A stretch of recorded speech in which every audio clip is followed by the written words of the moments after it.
আসসালামু আলাইকুম, আমি হুম্মায়কার মুন্না ব্লগসের মুন্নি। আজও হাজির হয়ে গেলাম নতুন আরেকটা ভিডিও নিয়ে। আশা করছি কাছে দূরের দেশ বিদেশ যেখান থেকে আমার এই ভিডিওগুলো দেখছেন সব ভালো আছেন। আমরা আলহামদুলিল্লাহ ভালো আছি। আজকের ভিডিও শুরুতেই দেখাচ্ছি তো বাজার গোছানো। তো আশা করছি আপনাদের কাছে ভালো লাগবে। আর ভিডিওটা যদি আপনারা মনোযোগ সহকারে দেখেন তাহলে আপনাদেরও কিছু কাজে আসতে পারে। তো এখানে কিছু আমার কাজ করার টেকনিক আছে, মানে আমি কিভাবে কাজগুলো করি বা গোছাই সেটাই আপনাদের সাথে শেয়ার করছি। আশা করছি আপনাদেরও উপকারে আসতে পারবে। তো আমি কিছু ফেলে দেওয়া জিনিসও অনেক সময় খুব সুন্দরভাবে ব্যবহার করে নিই, আর সেটাও থাকছে এই ভিডিওতে। তো আশা করছি শেষ পর্যন্ত থাকবেন এবং একটা লাইক দিয়ে আমার ভিডিওটা কন্টিনিউ করবেন।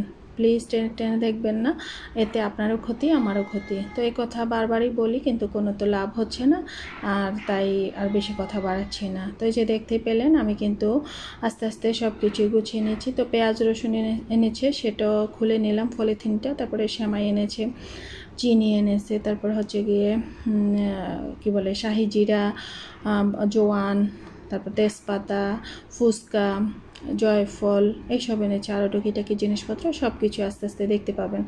তো আমি রেখে দিলাম ফুচকাটা। তো ফুচকাটা প্রথম যে পটে রাখতেছিলাম তো সেটাতে একেবারে হচ্ছিল না, তাই সে অন্য আরেকটা পট অবসর করে আমি কিন্তু রেখে দিলাম। আর এইদিকে এই যে শাহি জিরা আর জয়ফলটা আমি একটা প্লেটে ঢেলে নিলাম। আর এই যে এখন যেটা বের করছি এটা হচ্ছে গিয়ে জোয়ান বা জৈন বা আজওয়াইন যেটাই বলেন সেটা। এটা অবশ্য খেলে আপনাদের পেটের মানে কোনো গ্যাসের সমস্যা করে না, কোনো ভাজা পোড়ার সাথে যদি দিয়ে খাওয়া হয়, তার জন্য অবশ্যই এটা খাওয়া আর বাসায়ও আনা। তো চিনিটাও ঢেলে নিলাম, আর আজওয়ান বা জোয়ান বা জৈন যেটাই বলি সেটা একটু গরম করে নেব। আর হারপিক এনেছে সেটাও খুলে নিলাম। তো এভাবে আসলে কাজগুলো গুছিয়ে নিচ্ছি। তো আমার কিছু ফেলে দেওয়া বোতল আমি আজকে কাজে লাগাবো।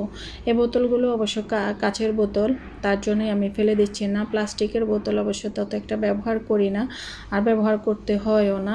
আর এই কাচের বোতলগুলো যেহেতু খুব সুন্দর তাই ব্যবহার করছি। আর এই যে দেখিয়ে দিচ্ছি দুইটা, কালোটা হচ্ছে গিয়ে রাঁধুনি মশলা, আর এই যে এই সাদা যেটা এটা হচ্ছে গিয়ে জোয়ান। তো রাঁধুনি এটা একটা মানে কোনো ব্র্যান্ড না, এটা এমনি একটা মশলার নাম। তো আমরা অনেকেই এখন হয়তো বা জানি যে রাঁধুনি একটা মশলা, এটারও ইউজ আছে। তো আমি এই তো শাহি জিরাটা দেখলাম যে একটু শুকনো শুকনো একবারে ঝরঝরে, তা সেটা তত একটা শুকাতে হবে না, তার জন্য শাহি জিরাটাও ঢুকিয়ে রেখে দেবো। আর এই যে জয়ফলগুলো আমি রেখে দিলাম একটা ছোট্ট বয়ামে, এটাতে কিন্তু বড় এলাচ আর কাবাব চিনি আছে, সেটার মধ্যেই রেখে দিলাম। আর এই তো এই বোতলগুলো আমি কিন্তু এটা কিন্তু চচের বোতলে যে মানে হট সসগুলো থাকে না, সেই হট সসগুলো বা চিলি সসের বোতলগুলো কিন্তু কাচেরই হয়, একটু ছোটো সাইজের। তো আমার কাছে মনে হলো যে এগুলো খারাপ না, ভালোই লাগে। তো তার জন্য আমি ধুয়ে পরিষ্কার করে শুকনো করে নিয়েছি। আর এগুলোর মধ্যেই আমি কিন্তু এই যে দেখতে পেলেন আগেও শাহি জিরা ছিল এটার মধ্যে, এখন আবার ঢুকিয়ে নিলাম। আর হচ্ছে গিয়ে বিম বার এনেছে, তো এটা অবশ্য আমি বাড়িতে গেলে আমার কাজে লাগবে, তো সেটাও আমি রেখে দিলাম। আর এই যে পেঁয়াজ রসুন এনেছিল, এই রসুনগুলো আগের যেগুলো আছে এগুলো কিন্তু খুবই ভালো, একটু মানে কেমন যেন শক্ত শক্ত, মানে একবারে কোষগুলো খুবই সুন্দর আমার কাছে মনে হলো। তো সেগুলো আমি আলাদা করে রেখে দিলাম। আর এই যে চালনির মধ্যে রেখেছি এই রসুনগুলো আমার তত একটা পছন্দ হয়নি, কেমন যেন একটু খোসাটা আলগো আলগো, আর কেমন জানি একটু পেঁয়াজটাও একটু আমার মানে কাছে বিরক্তি লাগছিল, এটার মধ্যে কেমন ময়লা ছয়লা ছিল। তো যাই হোক, যেটা এনেছে তো কিছু আর করার নেই। তো সেটা সেখানে রেখে দিলাম গুছিয়ে। আর এদিকে আমি বোতলের গায়ে কিন্তু লিখে নিব কোনটার মধ্যে কি রেখেছি, যেহেতু একই রকমের 4টা বোতল। আর মশলাগুলো প্রায় দেখতে যেমন শাহি জিরা, রাঁধুনি, তারপরে জোয়ান, এগুলো কিন্তু দেখতে প্রায় সেমই। তার জন্য আমি ছোট্ট কাগজের মধ্যে ছোট্ট করে লিখে তারপরে কস্টিপ দিয়ে সিল করে দেব, যাতে আমি চিনতে পারি আর কি খুব সহজেই। আর যে কেউই এই বোতলটা দেখেই মানে বুঝতে পারবে যে এটার মধ্যে কি আছে। তো সেটাই আমি করে নেব।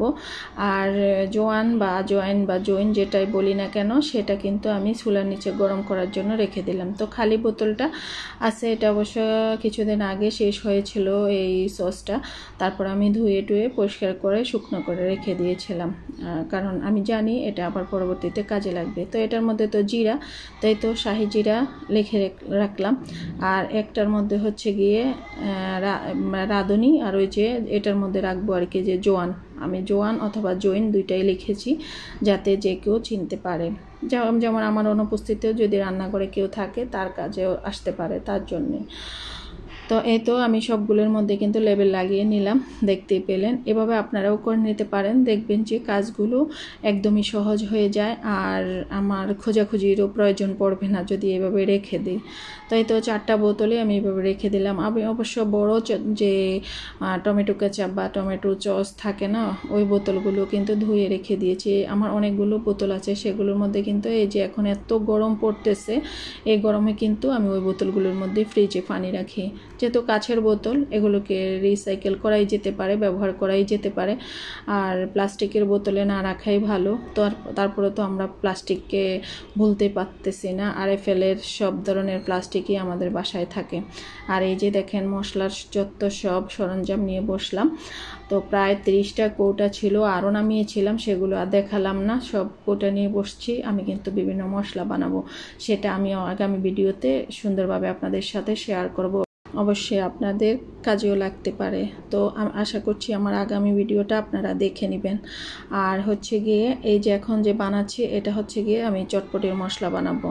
তার জন্য আমি একটা গ্রাইন্ডার নামিয়ে নিলাম, আর এটার মধ্যে আমার মেয়ে চালের গুঁড়া ব্লেন্ড করেছিল, তার জন্য একটু সাদা সাদা দেখাচ্ছিল। তো আমার চটপটির মশলা বানাতে যা যা লাগে তা নামিয়ে নিচ্ছি। তো আস্ত ধনে লাগবে, আস্ত টালা জিরা লাগবে।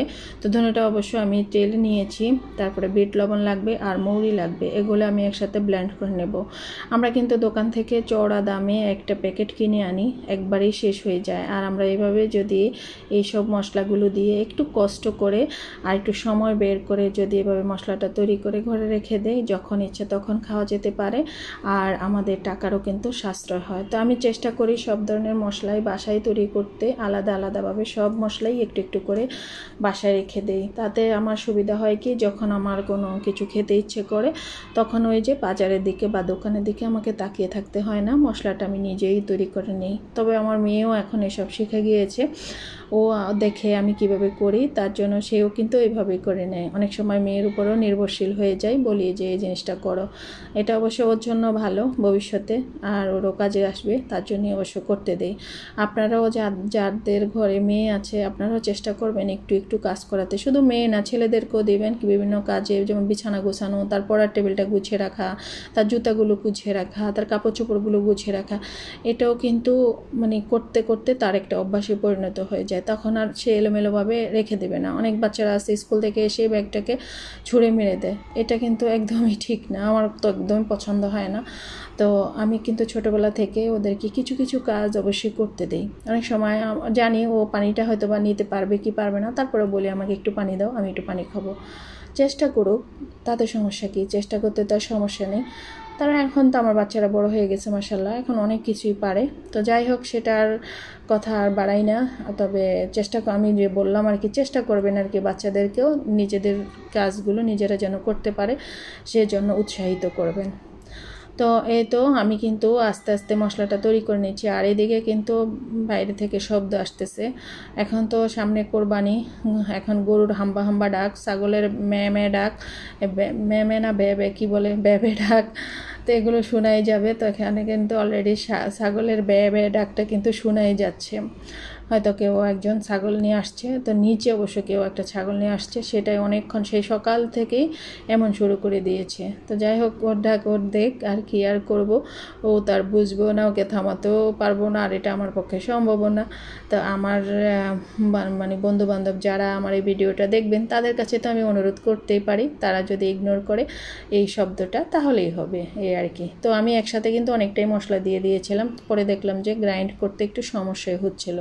তো পরে আমি ঢেলে আলাদা 2 বারে আবার করে নিলাম, সেটা দেখেই অবশ্য বুঝতে পেরেছেন, তা আমিও বলে দিলাম যদি না বুঝে থাকেন। তো এই তো আমার কিন্তু মশলাটা রেডি। এখন একটু ঠান্ডা হয়ে গেলে তারপরে আমি একটা বয়ামে ঢুকিয়ে রেখে দেব, তাহলেই তো আমি ঝটপট আবার খেয়ে নিতে পারবো, কি বলেন? আপনারা আসলে আপনাদেরকেও খাওয়াতে পারবো। তো আশা করছি আপনারা এইভাবে ট্রাই করবেন। আমি চেষ্টা করি আপনাদেরকে আমার ভিডিওর মাধ্যমে কিছু কিছু জিনিস হয়তো বা আপনাদেরকে দেখাতে, যাতে আপনারা উপকৃত হন। তো আজকের ভিডিওটা এ পর্যন্তই। সব ভালো থাকবেন, সুস্থ থাকবেন। আল্লাহ হাফেজ, আসসালামু আলাইকুম।